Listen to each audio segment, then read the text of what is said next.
Now we're joined in the studio by what to many people has been a central figure in this last week of Liberal Party leadership turmoil. Andrew Laming, the Queensland MP for Beaumont, made headlines earlier a few days ago when he announced that he plans to introduce a private members bill to abolish Australian knighthoods.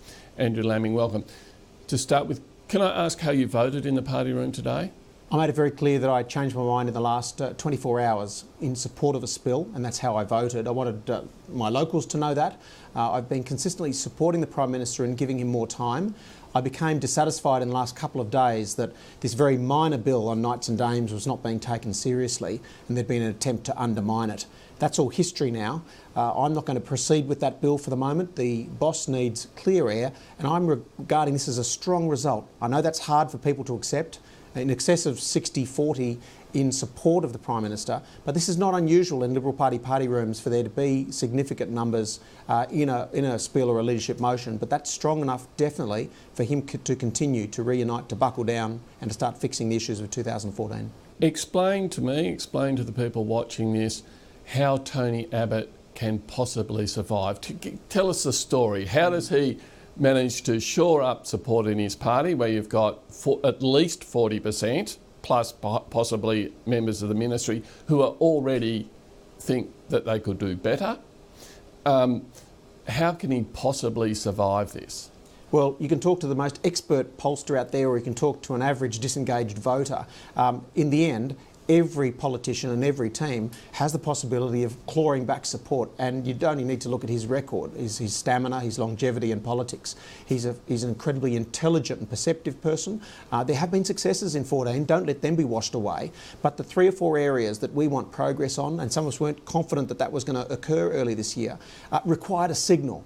And what we're talking about here is simply a signal that we want to see a better performance from the top group this year. And that doesn't necessarily mean we want everything thrown out in some anarchic model of change. It just means we wanted a signal across the bows. Okay, now 39 people voted for the spill, including yourself. Now you've said, okay, vote's been taken, results known, your support is back behind the Prime Minister.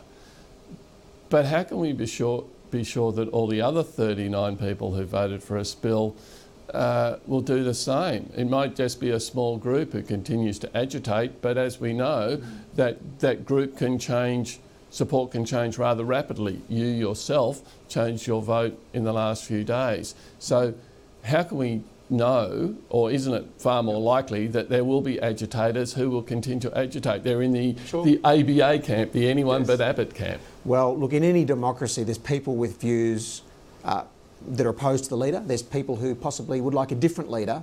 That's why I'm not overly surprised that there's been a number who supported a spill today. But remember also that those of us who voted and lost have also received a signal. I mean, we sent a signal in wanting the vote. We've received a signal that it is overwhelming support to continue with the current leadership team. And we can hear that signal. If you're so immature that you can't receive a signal as much as give one, then of course I don't think you're really playing the democracy game in a fair way. Can you just explain to me how 61-39 is overwhelming support? Because I don't see that vote changing much. I don't see it. I think everyone had a very long, hard discussion, had that opportunity over the last few days and weeks.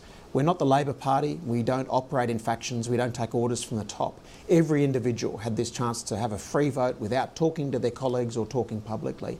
I chose to be honest with my constituency because I was about to change my mind before the vote. I thought they deserved to know, and so that's why I've done that. But as a Liberal Party, I'm pretty confident that we are in about as tough a position as we're ever going to be. 1 year after a very tough budget, struggling with a bigger crossbench than most governments have ever had to deal with. This is, I believe, as low as we're going to go, and we're going to claw our way up.